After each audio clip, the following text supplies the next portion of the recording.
This is the Relic Radio Show, old-time radio entertainment still standing the test of time from relicradio.com.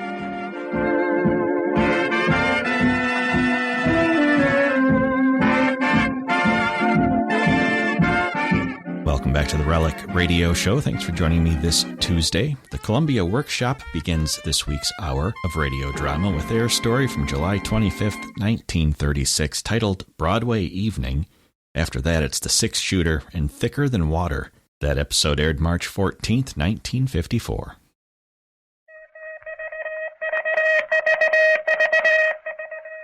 The Columbia Workshop, under the direction of Irving Reese. Ladies and gentlemen, tonight the Columbia Workshop is about to present its second program dedicated to you and to the magic of radio. Before we do, we wish to thank you for your generous response to our request for your opinions on the experiments we demonstrated of radio technique versus stage technique. During long rehearsals of the stage play with a parabolic microphone, we learned a great many things which, added to your opinions of the broadcast, have led us to decide to continue the investigations in the use of the parabolic microphone for radio drama. More than 80% of the letters told us that the stage play presented exactly as it would be in the theater, allowing the artist's freedom of movement, enhance the illusion of dramatic reality. Because of your interest and response, we're planning further experiments along this line with modified equipment which will enable us to overcome some of the difficulties we encountered, and with dramatic scripts which will be shaped especially for the scope of the parabolic microphone. The first will be ready in a few weeks. Tonight, we're presenting as another experiment the work of a new radio writer, Leopold Prosser. Mr. Prosser has constructed an unusual radio play called Broadway Evening. Broadway Evening has no plot. It is an ear impression of an evening in the life of an average New York man and woman on Broadway. Many of the sounds that you'll hear will actually come from the crossroads of the world to form an authentic background for our play.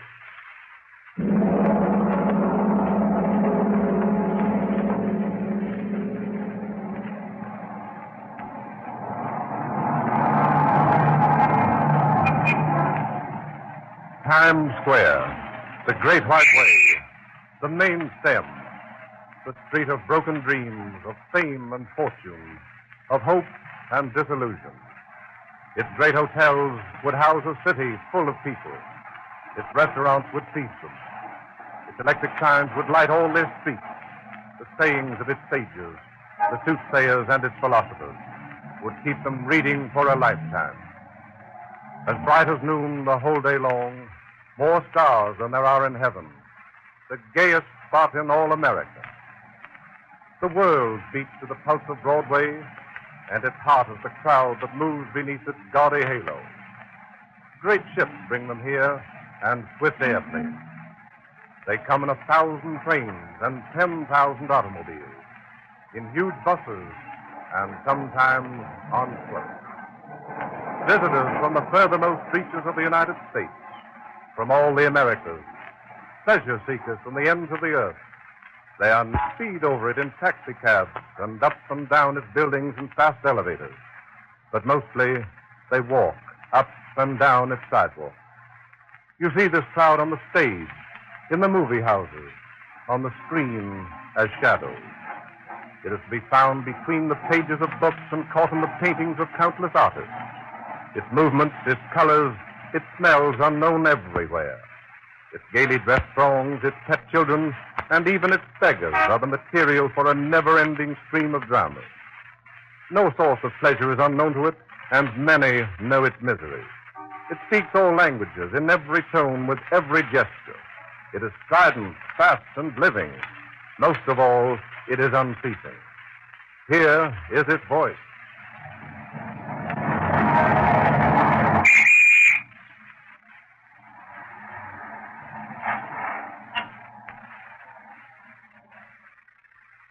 Broadway Evening by Leopold Prosser.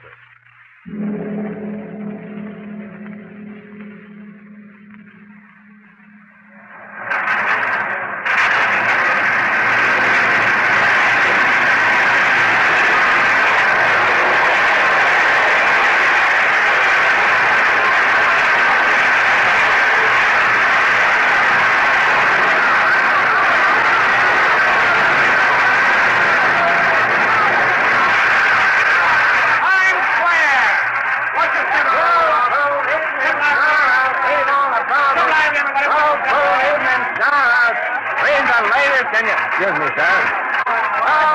Another crush on the subway platform without newsboys shoving past you. Well, you got a hustle to make a living nowadays, I suppose. What'd you say? I say you got a hustle to make a living. Yeah, I guess so. Okay, Harry, I'll be seeing you. Come on, Fred, come on.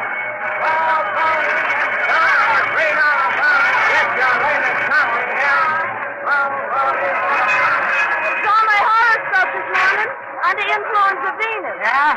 What did it say? Oh, a lot of things. They got my character down pat. Not a hooey, if you ask me. Yes, so.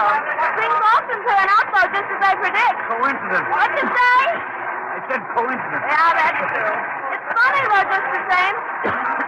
Hey, you better watch yourself. Yeah, getting a cough. Well, that reminds me, I gotta get something for Junior's call. That ad up there, think it's any good? Can't tell. Why'd you get some and try it? I don't know what to get nowadays.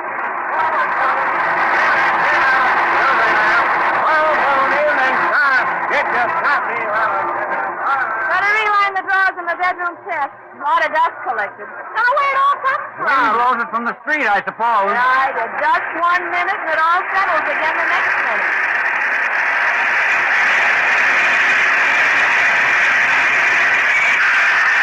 Times Square. Sounds right. Amy said she'd like this in town. God, Jen, they sold out in 7 weeks. They have the best band in town. I'll box in the balcony. I'll put in the comedy theater. I don't want to. She's living in the 40s somewhere. She's seen it twice, and you don't have a tip, so you stayed anyway. Even double feature. Sure. Why, a fellow that always plays the dumb guy. You know the one I... That's before 6 o'clock. 85 cents after 6. Can't act. She's good looking, that's all. Up in the gallery. Well, we might as well be outside. Complete soul dinner and dancing. I'm having such a cheap crowd there. The British pay for it. That's not the way it's played. You don't have to go to Broadway if you don't want them. It doesn't go up until 9. Give me American cooking every time. American. There's a picture. It doesn't do this. What's your here, Purdy? Here's the show, I tell you. Yes, but now you're like a society club. You gotta wear a top. What'd you pay $3? All the latest song hits for a nickel. Songs of the same strain in radio. 5 cents. Voice to all the popular songs. Only 5 cents. Here's the latest song. Thing of the night. Gotta watch yourself in weather like this. First thing you know, you're down with a grip or something. That's right. Gosh, it's getting muggier again. Yeah, feels like another scorcher. Yeah. Well, cool inside the moving picture houses. Well, that's something. Boy, it's been hot. And some say it can't be done. Out in California, the land in the midnight sun, they use it all the time. Now here you are, folks. Not $1, not 50 cents, but only $1. For a dime, you get the greatest invention. What's the matter, Karen? I don't know. It's only 10 cents. Now it's a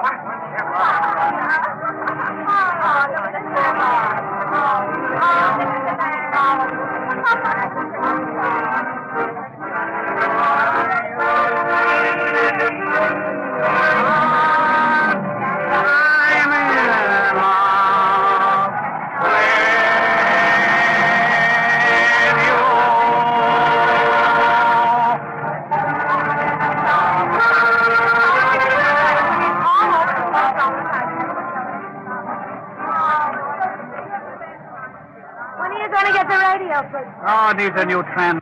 Something the repairman said. Did you tell him we got new tubes only last week? Didn't you hear what I said? Well, It's not the tubes, it's the... What did he say now? Oh, yeah, the transformer, that's it. We need a new transformer. How much will that cost? Well, he said he'd let me know. Well, don't let him put anything over on you. Shine, mister. Shine, mister. Shine him up. You want to go in here? It's all right with me.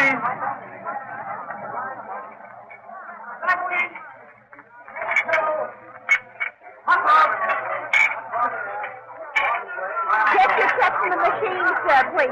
Huh? Get the checking machine. Oh, yeah.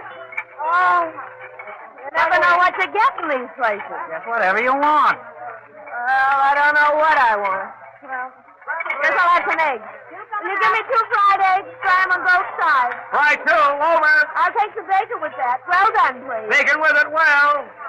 Why, whole wheat rolls. Whole wheat. Whole wheat. Yes, sir. Yours? What kind of soup you got? Clam chowder, English beef, Yankee bean. Yankee bean. Yankee bean. Omelet dinner? No, just soup. Yankee bean, all off. Now, I'll take one of those steel cutlets. That one. This one? No. Oh, this one. Yeah. Vegetables? Well, let's see. Cauliflower, spinach plain, cabbage, spinach cream. Well, spinach spring. Spinach cream, yes, sir. String beans, French fried potatoes, Brussels sprouts, peas, macaroni, mashed potatoes. Mashed. Mashed. Here you are, sir. Check. What's that? Oh, yeah. Here's my check. Say, do you mind putting a little gravy on the mash? Not at all. Gravy on the mash. Gravy on the mash. Gravy on the mash. Apple pie with ice cream. Appalala. Liver and bacon. Chowder. Carrots and peas. Carrots and peas. French fries. French fries. Coffee. Coffee. Tea. Tea. Cream or lemon? Cream. Cream. Coffee. Coffee. Try two. Liver. Milk. Shrimp. This one? That one. This one. Milk. Turnip. Pie. Chocolate. Pie. Carrot. Pie. Cutlet. Bread. Medium. Toast. Butter. King. Pie. Boiled check. Coffee. Check. Check. Coffee. Check. Tea. Check. English. Check. Yankee. Check. Yankee. Check. English. Coffee. Tea. Check. Check. Tea. Coffee. Check. Check.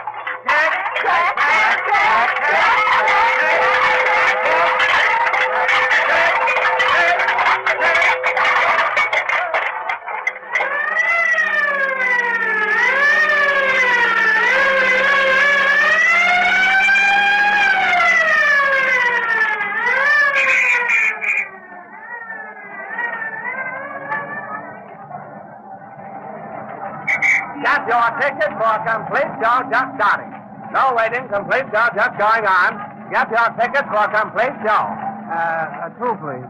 Just in time to see a complete show just going on. No waiting, no standing in line. Complete show just going on. Only on the main floor. Seats in the balcony. Standing room only on the main floor, sir. Good seats in the balcony. What time now? The feature, sir. Been on 35 minutes. Standing room only downstairs. Should we go upstairs? No, let's stand downstairs for a while. All right.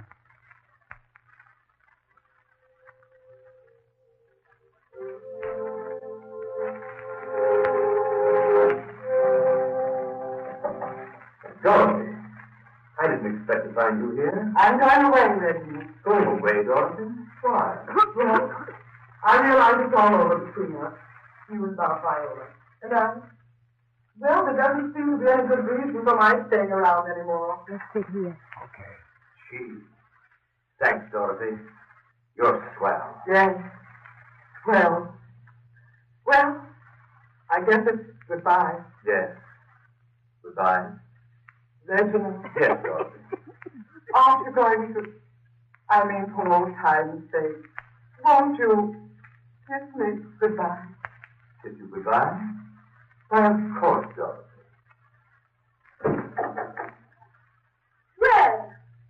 Oh, nice. Viola. That's what he's darling. Please don't let me interrupt you. Viola, we were just... That's all right, Reginald. You don't have to justify yourself to me. I have eyes. But Viola, darling, listen to me. Dorothy and I are Please already... don't make matters worse by lying. You're free to act as you please. Viola, listen to me. Viola, you don't understand. Let me explain. Viola, you must listen to me. You don't understand. You don't understand. You don't understand. Single down front, madam. Plenty of seats on the far aisle.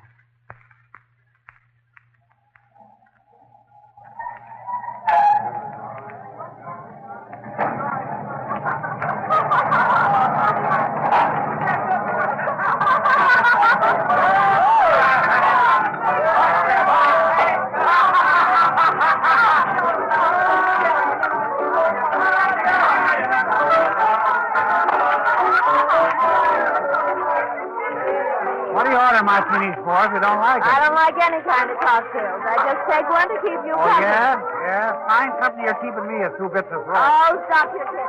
There's no cover charge. Yeah, and lucky for me there isn't a cover charge. If you order and drinks you don't even like. Well, you like them well enough. You've had 4. All right, so what? I said anything about not buying you anymore? I'm paying for yours too, ain't I? Just for that, I'll have another one. Yeah? What Don't ask for 2 olives this time. Why not? What's your difference? Oh, a lot of difference. What, for instance? Oh, skip it. Just dance.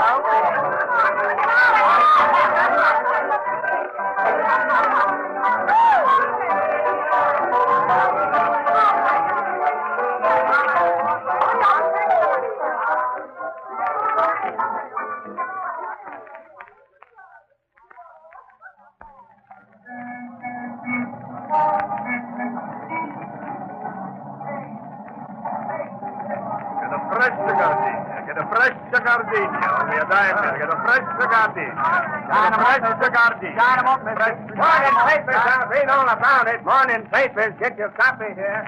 Read all about the morning papers. Ballroom dancing, continuous dancing. Ballroom dancing. 50 beautiful dance partners. Continuous dancing. Ballroom dancing.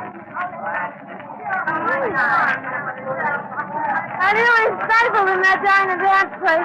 The fresh air cleans your head. You sure does.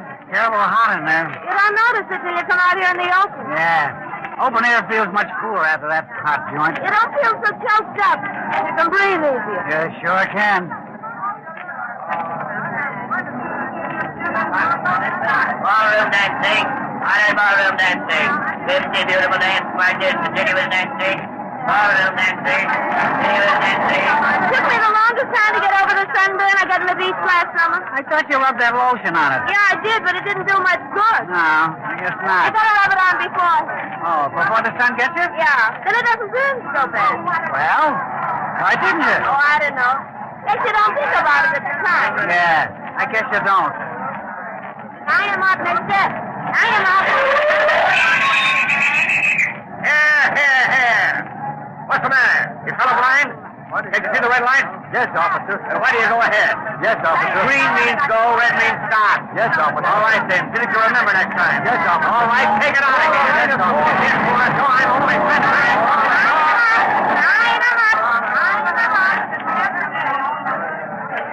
Sightseeing buses down to the village. All right, sightseeing buses down to the village. Sightseeing buses down to the Take a look at the craters in the moon. See the craters in the moon. Put your eye to the telescope. See the craters in the moon. There was a big hole in the living room carpet when it came back from the cleaners. I thought you said there was a hole in it when you spent it. There was, but it wasn't so big. John, mister. Shine him up. Shine him up. Shine him up, dear. Shine.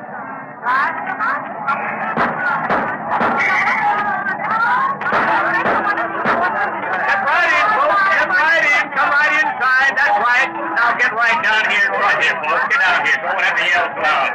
Of course, I can't yell anymore. All right. Now, here you are. What is it? It's a watch.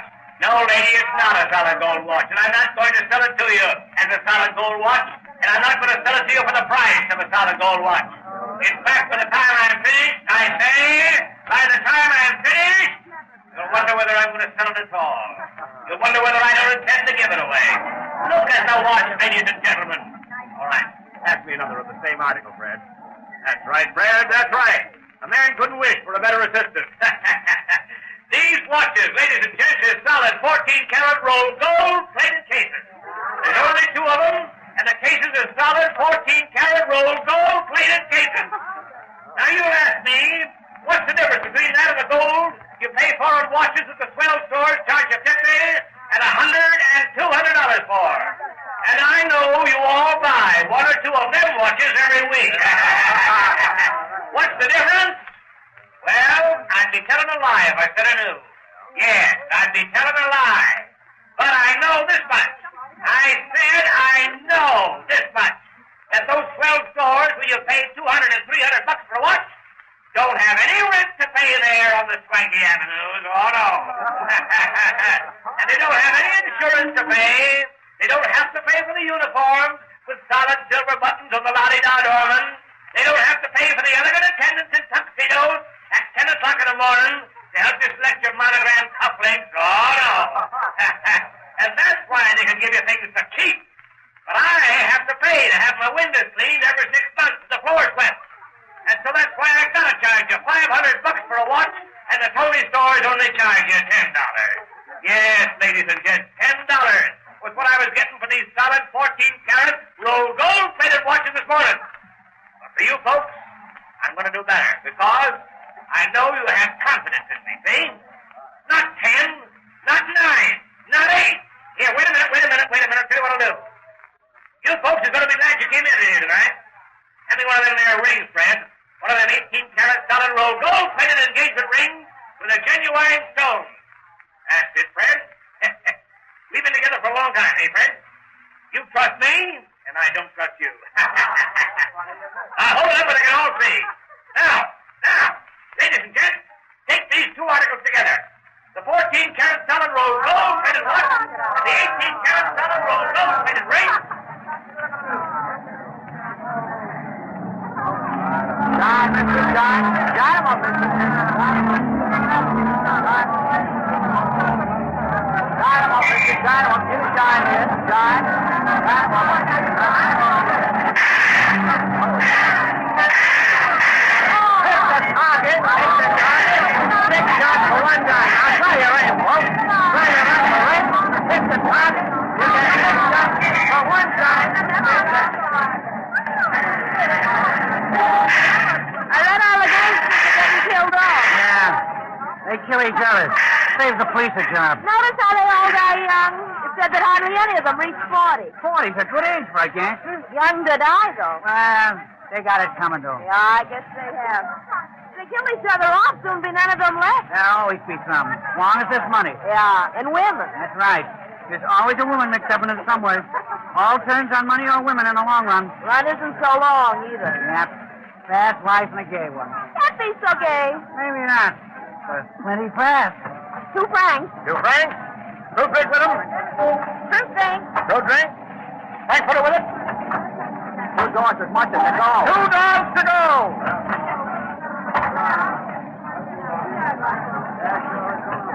Those cocktails have gone to my head. Yeah, got quiet kicking them. Cocktails always make me a little dizzy. Well, I suppose that's what they're for.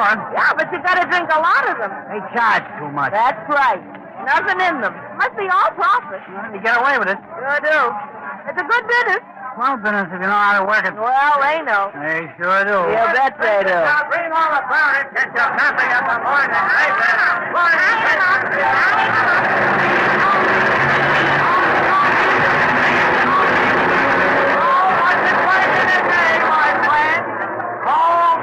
In a day, everything worth doing takes time.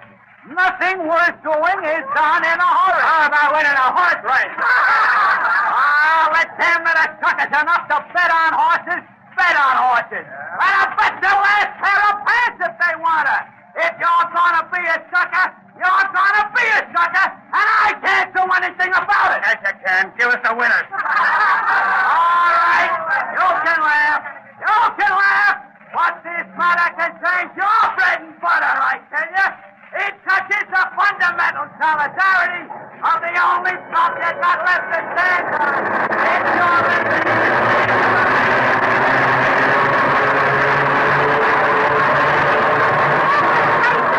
Nowhere else. Let there be peace and quiet.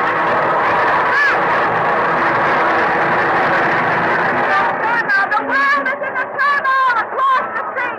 But let there be peace and quiet on this continent.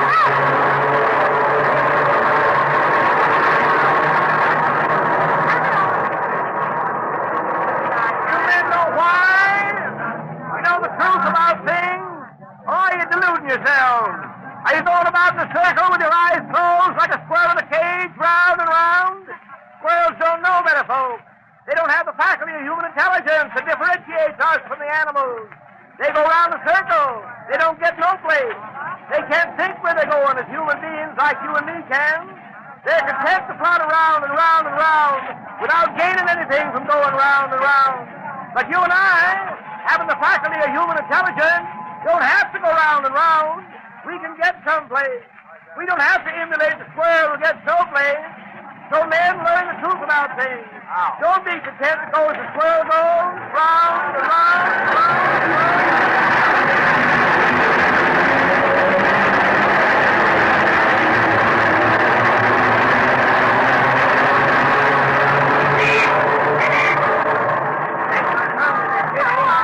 They're kidding. They're only a dime. They're 10 cents. Give the kiddies a real treat. Here you are, lady. Get one for cent. I'll read all about it. Morning papers, read all about it.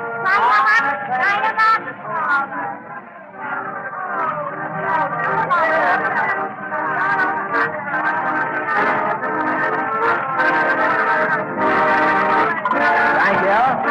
Thank you, sir. Thank you very much.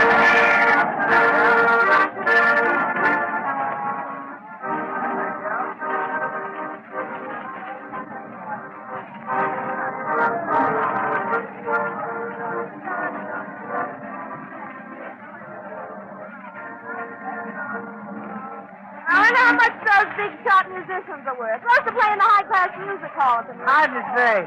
Must be worth plenty, though. They said that if they played in the street, nobody would take the slightest notice. I suppose so. Well, they got good publicity agents. Still, I guess you gotta have something to get those big audiences and your picture in the newspaper. Yeah, I guess they know their stuff all right. Must be a lot just as good, though. Gotta get a break. That's all. Right. That's right.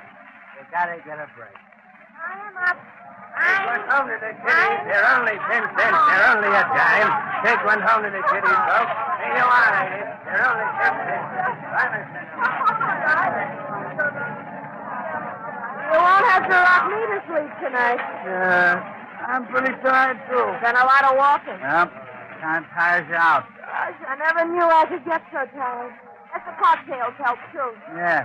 They make you feel sleepy. You got any nickels? Yeah, I got some. And I'll watch your step there.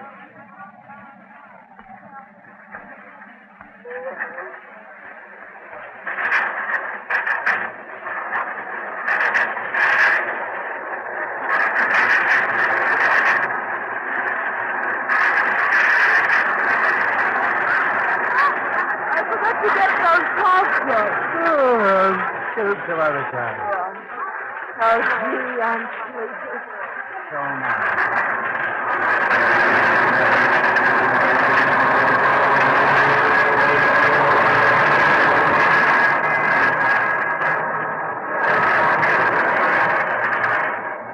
Look at the craters on the moon. That's the target. 14-karat solid roll gold-plated. Take it out of there. Ready on the mat. Full moon, evening star out. Check. Teaching about the Off from the stage. Sunburn Well, Ocean. good dinner. Argentina.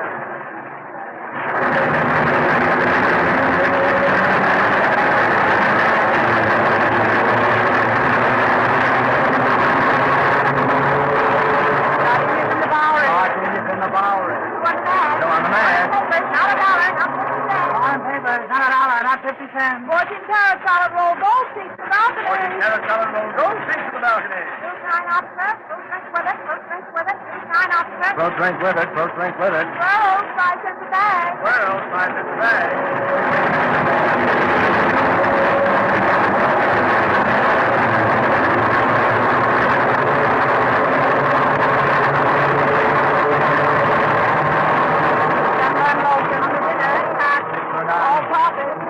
Immediately. 1 hour. On the move. On the dinner. All coffee. In the bar. Leaving immediately. 1 hour. On the move.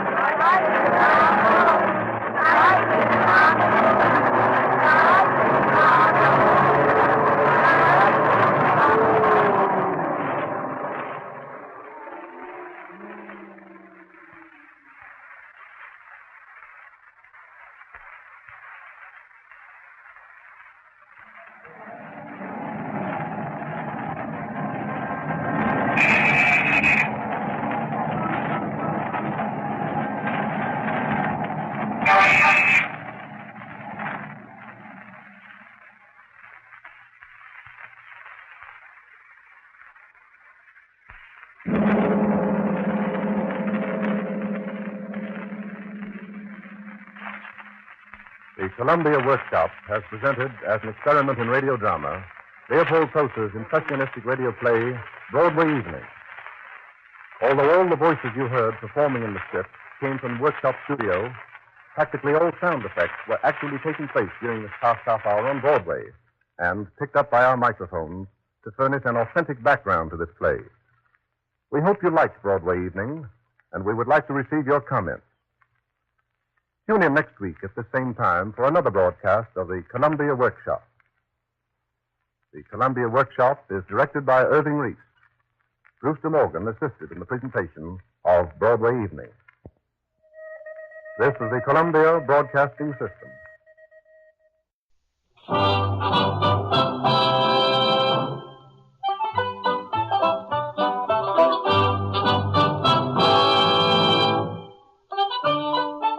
In a moment, you'll hear James Stewart as the six-shooter. Just one of the many fine programs brought to you Sundays on NBC. Later this evening, listen to the NBC Star Playhouse with your favorite stars. Hear Meet the Press with guest Roy Cohn in a newsworthy broadcast. And be sure to keep tuned for the dramatic story of communism in America on Last Man Out. It's a wonderful lineup of great programs, all of them heard only on NBC. James Stewart as the six-shooter.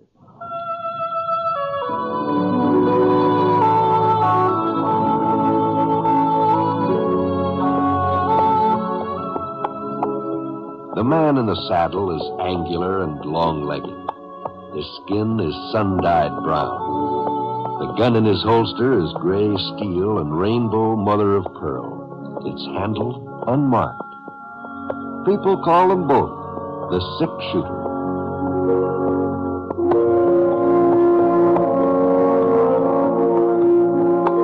The NBC Radio Network presents James Stewart as the six-shooter. A transcribed series of radio dramas based on the life of Britt Ponsett, the Texas plainsman who wandered through the Western Territories, leaving behind a trail of still-remembered legends.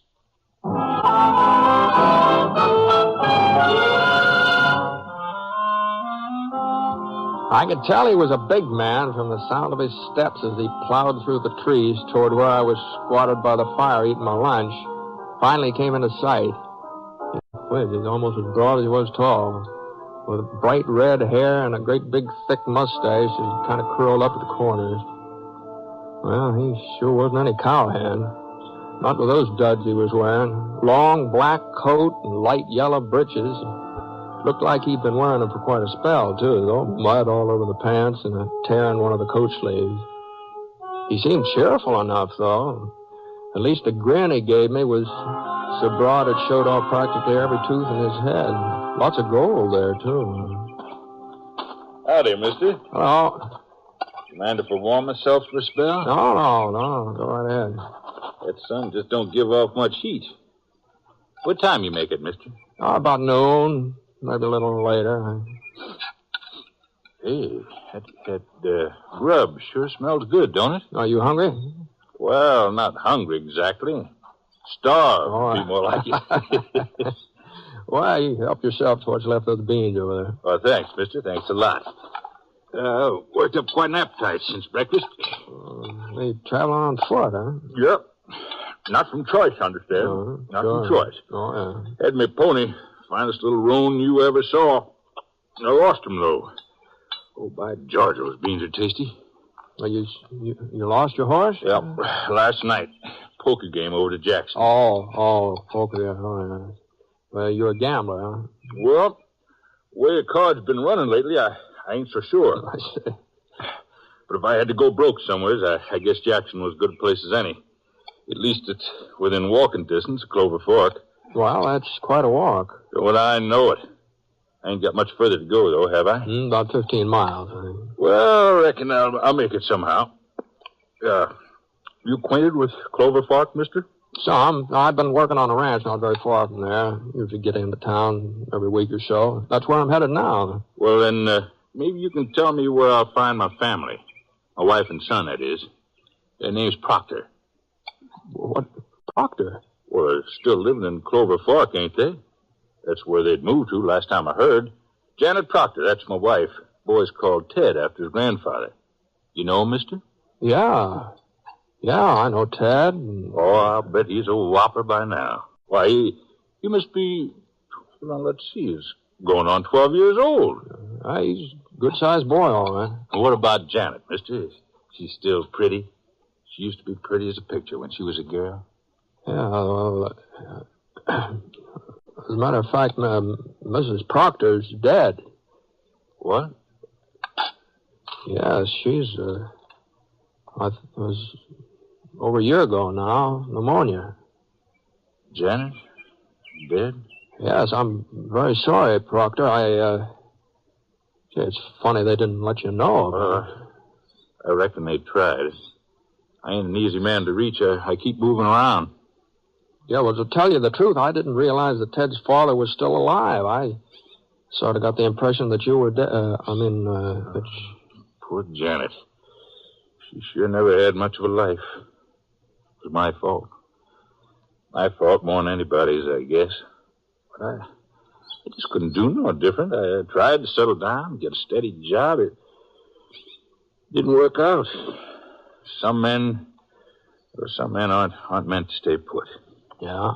Now, it wasn't that I really left her, you understand. At first, he used to come back whenever I had a winning streak and got some money ahead. And as time went on, I kept staying away longer and longer until, well, it's been 7, 8 years now. She wasn't living in Clover Fork when I last saw her. She told me she was fixing to move there. I thought sure I'd be around this part of the country before now, but, well, there always seemed to be another card game to keep me away. Mm-hmm. Well, Ted's all right, you said, huh? Yeah, oh, yes, he's fine last time I saw him. Who's looking after him now? Well, your wife's sister. He's been living with her the last year. Amy? Why, well, she's just a girl. Oh, she must be getting on to 30. 30? Well, ain't she married yet? No, there's talk, though. Fred Baker, he's a real nice fellow. He owns a ranch right outside of town. Well, how's Amy managing? She don't have no money. Well, I guess you didn't know it, but your wife had built up a pretty nice little dressmaking trade, and Amy took it over. Woman folks say she's real handy with a needle. Oh. Ted does his part, too, odd jobs after school, things like that. Oh, you'll be real proud of that boy. Yeah, sure. Well, I guess I'd better be moving along. Well, I'll just clean this kettle out with some sand here. I'd like to offer you a ride into town, but my horse is losing a shoe. I don't think you could carry both of us. That's all right, mister. That's all right. Yeah, thanks for the grub. Oh, don't mention it.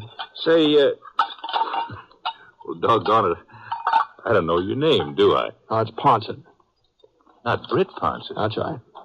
Well, I always figured I'd be meeting up with you someday, where the both of us keep moving around. I'm real pleased to meet you, Mr. Ponset. Oh, my first name's Gus. Oh, yeah, Gus. Before you shove off, I was wondering if you'd mind doing me a little favor. Hmm? As long as you'll be getting into Clover Fork ahead of me, would you stop off and tell Amy and the boy that I'm coming to see him for a day or so? I think maybe they kind of deserve a warning.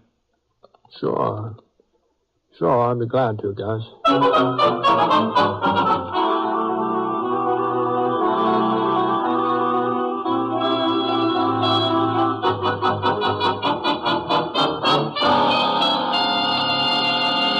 Fred, it isn't fair. He's got no right to come here. Not after all this time. Well, Amy, he's Ted's father. He was Janet's husband, too. But that didn't make any difference to him. Nobody else ever made any difference. Now, all of a sudden, he remembers that he's got a son. Why didn't he ever think about Ted before? Now, don't get yourself all upset over it. He's only passing through. He'll just be here a day or so. That's what he said. What will it do to Ted? He thinks his father's dead. He would. Oh. I had to tell him something, Britt.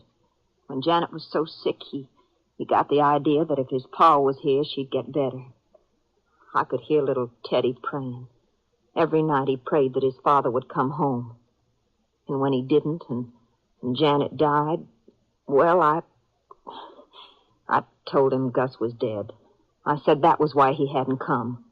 And for all I knew, it was true. For all I knew, he was dead. Well, I'm not saying I blame you, Amy, but Proctor's on his way into town, so if you want to explain to Ted, He isn't even here.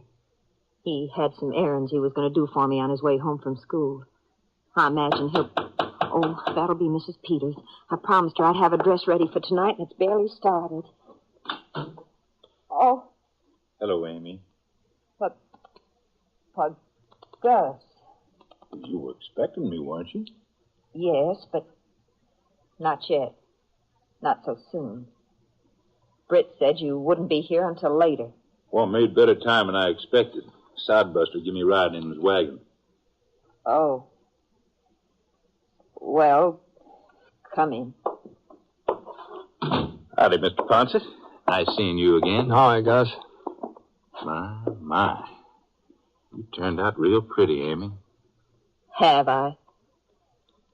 Well, I think maybe I'd better get on. There's no reason for you to go, Britt. No, I have to get me a room for the night. Now, you and Gus have things to talk over. We don't have anything to talk about. Now, Amy, I know how you must feel. You don't know how I feel. You couldn't know. It wasn't pneumonia that killed Janet. When you left that last time and didn't come back. When she didn't even hear from you. That's what killed her. Well, I couldn't help myself, Amy. It wasn't that I didn't love Janet, but... Oh, go away, please. Leave us alone. Ted believes that you're dead. It's better that way. He believes I'm dead? Oh, don't make him go through the same thing Janet did. Always wondering where you are, always worrying about you. Let him go on believing you're dead. Amy, you shouldn't have... Oh, woman, Amy. I got the black thread you wanted and a piece of soft material, but... Hello, Teddy. You remember Mr. Ponset? Oh, sure. All right, Ted. Just fine, Mr. Ponset. Ted, this is... I reckon your aunt's forgotten my name, son. Can't say as I blame her, seeing as how we just met up. It's, Parker. George Parker.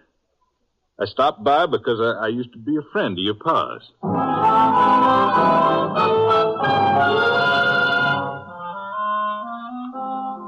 Well, Gus Proctor carried it off pretty well, too. Sounded real convincing.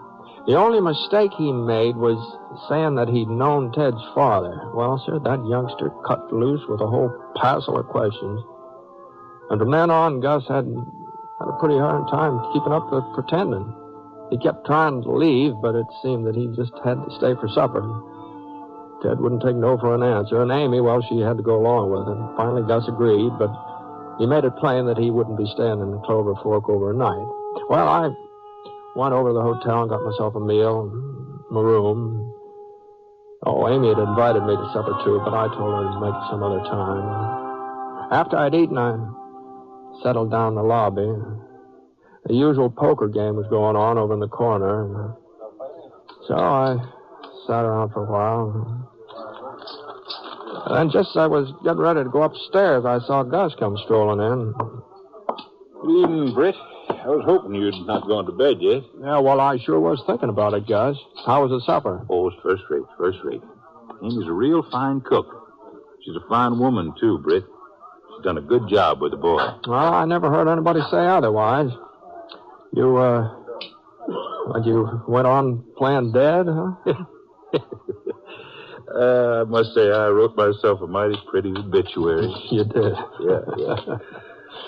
As far as Ted's concerned, he had just about the greatest father that ever lived. Mm-hmm. Why did you change your mind, Gus? Why didn't you tell him who you really were? Well, Amy was so set against it, and, well, I don't know, I figured maybe she was right. Ain't as if I was going to be with him or be hanging around town, but, well... Yeah? I did sort of promise to stay over another day. Oh? Well, the boy wants to go hunting tomorrow. It's Saturday. He don't have no school, and he ain't never been hunting with a man, Britt. I guess I owe him that much. Yeah, sure. The only thing is, if I'm going to stay over, well, I'll need me a little stake. Now, I'm not asking for a loan, you understand? Well, not without offering securities, anyhow. You noticed my stick pin, didn't you? Yeah, I noticed it. Wow, it sure looks like a genuine diamond, don't it? Oh, it ain't, of course. It's just glass, but I've moved fire. I really fooled more than one jeweler with that pin. So if I wasn't to claim it back, well, you could always get more than $5 for it.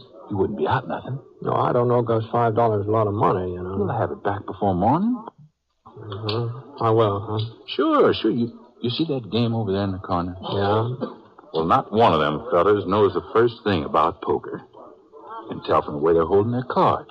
Maybe so. I thought you said you were in a losing streak. Well, I was until tonight. Now I got the doggonedest feeling my luck has changed.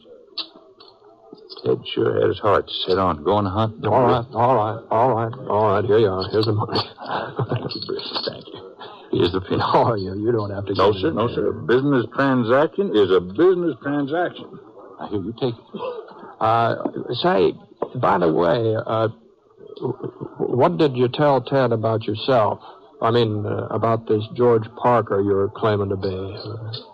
Oh, I said I was a no good, no count, roving gambler. Oh, I see you did, huh? Well, I had to tell him some truth, didn't I? Yeah, I guess you did.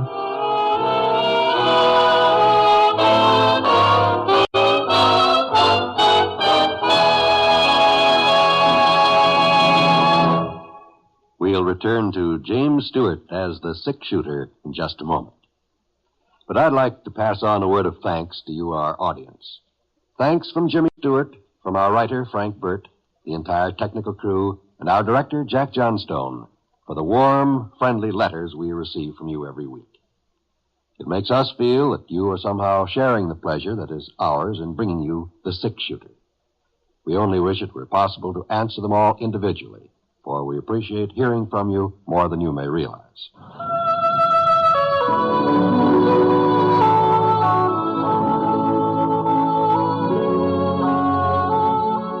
Now, Act 2 of The Six-Shooter, starring James Stewart as Britt Ponset.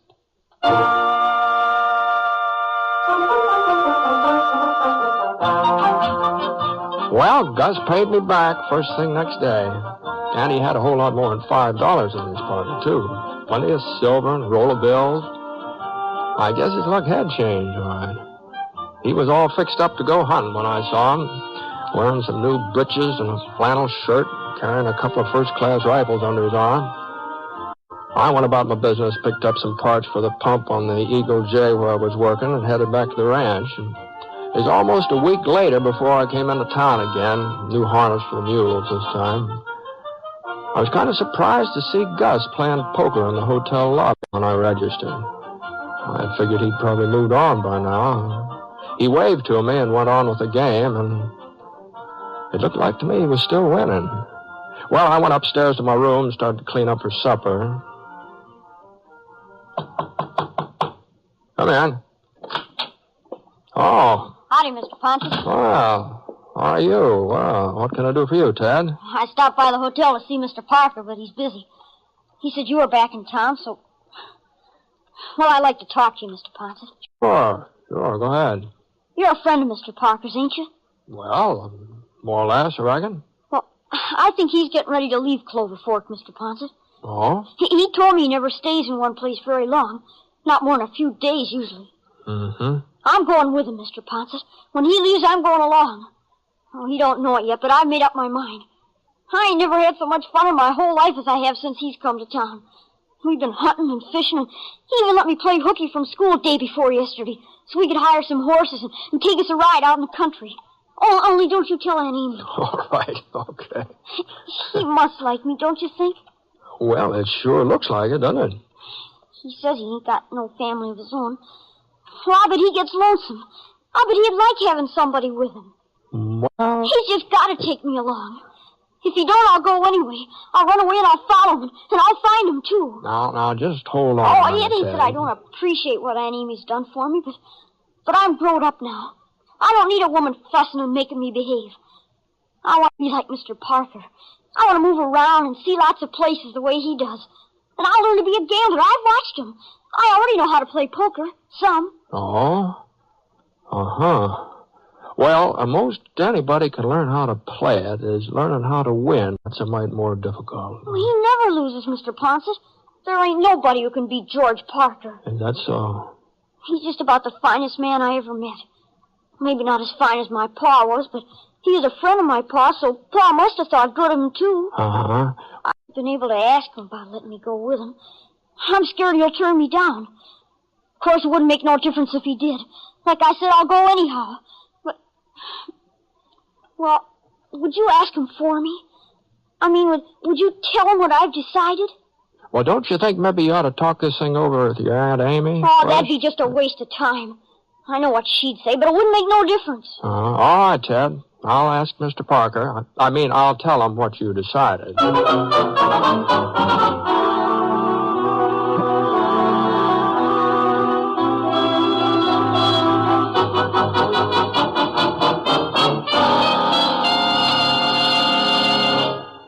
I'll be doggone. So he wants to go off with me, huh? Well, I guess that proves something.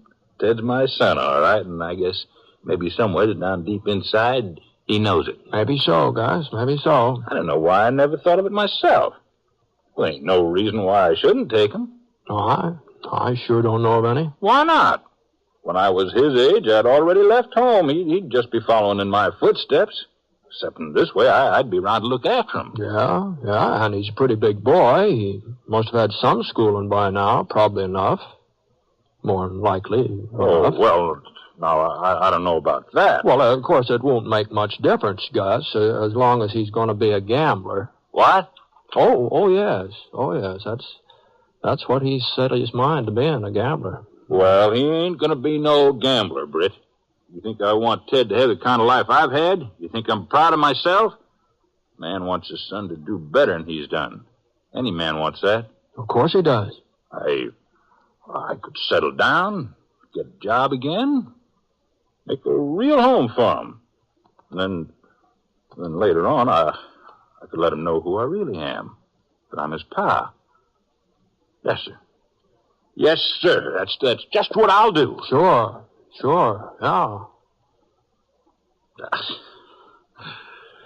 What's use of trying to fool myself? I couldn't work steady or stay put. I couldn't do it for his ma. I couldn't do it for Ted. I'd be moving on inside of 6 weeks. Well, I guess it's up to me to lay down the law to him. You know, he's a real determined youngster, Gus. He told me he'd run away and follow after you no matter what, and I believe him. Oh, he'd come back to Amy soon enough. You know, you didn't come back when you were his age and you ran away, did you? Well, he ain't me, and he ain't going to make the same mistakes I did. Well, maybe a good talking to will set him straight. But right now, you're his idol, Gus. Finest fellow that ever lived. Next to Dad, of course. He said that? That's what he said. Britt, I can't be nobody's idol. And I don't want nobody following my example, least of all my own boy. I'm getting out of town tonight. Right now. Now, you know, kids have pretty good memories, Gus. Some things they never forget. And some people, too. Even after you're gone, he'll still want to be like you. No, he won't. Not if I... Hey, look, it's still early yet. I'll have time for a couple of hands of poker before I go. You don't play, do you, Britt? No, not very much. Sometimes I kind of enjoy watching.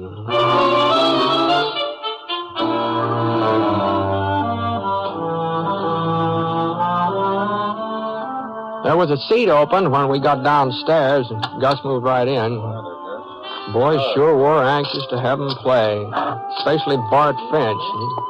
Seems he'd lost quite a bit during the last week, and he wanted a chance of getting some of it back. I stood by Gus's chair watching the play. He was just about holding his own the first few minutes. Then along about the fifth or sixth hand, I noticed he sort of tensed up. That wasn't like him, not from what I'd seen of his poker playing. Gus was the dealer, and Bart opened the pot. They raised each other a couple of times, and the other players dropped out. Then it came to a draw. Bart tossed in 2 cards, and one of them kind of hit on edge and almost flopped over. I couldn't see what it was, though, not from where I was standing. Gus dealt Bart 2 fresh cards and drew 2 himself. And then everybody seemed to get kind of quiet. Bart made a $10 bet, and Gus raised him to $25. Bart came right back with another raise, and Gus upped it again. And, that pot got to be about, $300, I think. Whew. Well, finally Bart called. All right, Parker. What do you got? Well, let's see. Looks to me like about 2 pair. Huh. Well, that just don't happen to be the full house. Well, it might. It might. Hmm? You see, Finch, I got 2 pair of jacks. What? There you are. 4 jacks. Keep away from them chips, Parker. Well, what's the matter? You're not cheating me out of this hand. You're talking crazy, Finch. Oh, listen to me, boys. I threw in 2 discards. One of them was a jack. There's only 4 jacks in the deck. Oh, he's all mixed up. That must have been the last Well, hand. they're the discards. There's supposed to be 4 of them. 2 from me, 2 from him. There, now, what did I tell you, boys? Only 3. He dealt himself my jack. That's how he's been winning all week, too. That's how he got our money. Well, you ain't going to cheat anybody else, Parker. Hold on, now. Take it easy, Finch. You stay out of this, Ponset. You put that gun away. I mean it, You Bart. ain't going to stand up for a crooked gambler, Britt. Now I'm fixing it so he won't ever... Ow! Now, rest of you sit tight. If there's going to be any more gunplay around here, somebody's going to get hurt. Except for you, Parker. You better get out of town and fast. And you better think twice before you come back, too. Don't worry, Ponset. I won't be coming back.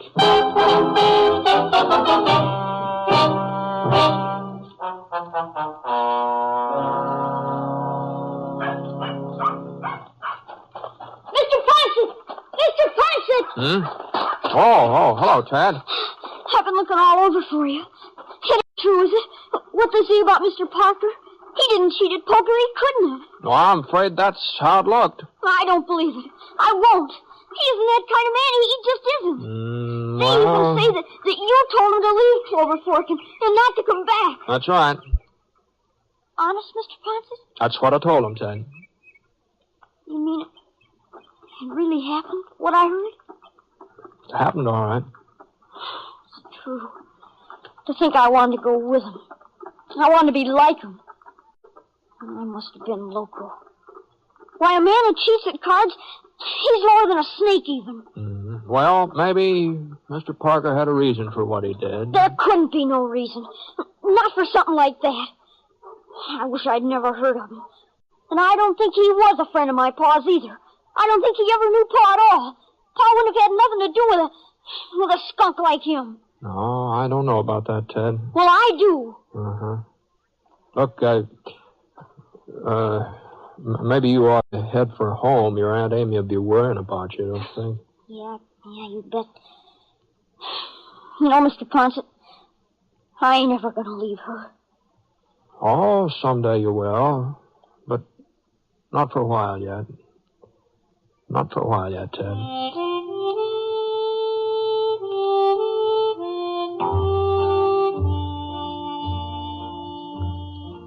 Well, it was plain as day that pulling a stunt like Gus did in that poker game, he was bound to be found out. Any card player would know that much, let alone a man who makes his living gambling. Of course, I told Amy what he'd done and why he'd done it. You know, he wanted to tear down that idol Ted had built up. And even feeling the way she did, well, she had to admit that maybe there was some good in it. She and Fred Baker, they're married now. So Ted's got a father to take him hunting and fishing. Everybody says Fred's as good to him as if Ted was his own son. I never have run into Gus Proctor again. But like he mentioned, we're both on the move most of the time, so it's more likely we'll bump into each other someday. Anyway, I kind of hope so.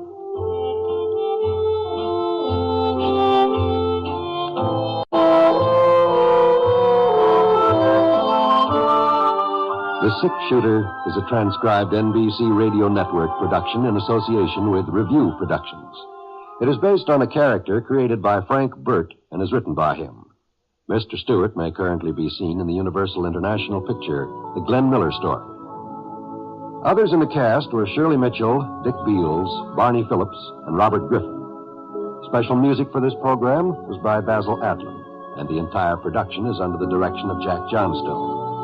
All characters and incidents were fictitious, and any resemblance to actual characters or incidents is purely coincidental. By the way, you'll be interested in knowing that the Six Shooter has been chosen for broadcast to our men overseas through the facilities of the Armed Forces Radio Services. This is John Wall speaking. Listen to Jan Murray in Sunday at Home on the NBC Radio Network. That's the Relic Radio Show for this week. You can find more from the Columbia Workshop, the 6-shooter, past episodes of this podcast and all the others at relicradio.com. Got a Shoutcast stream there up and running as well with even more old-time radio. Lots to listen to, all for free, thanks to your support. If you'd like to help out, visit donate.relicradio.com or click on one of the links on the website. Thanks to those who have helped out. Thanks for joining me today. Talk to you again next Tuesday with another episode of the Relic Radio Show.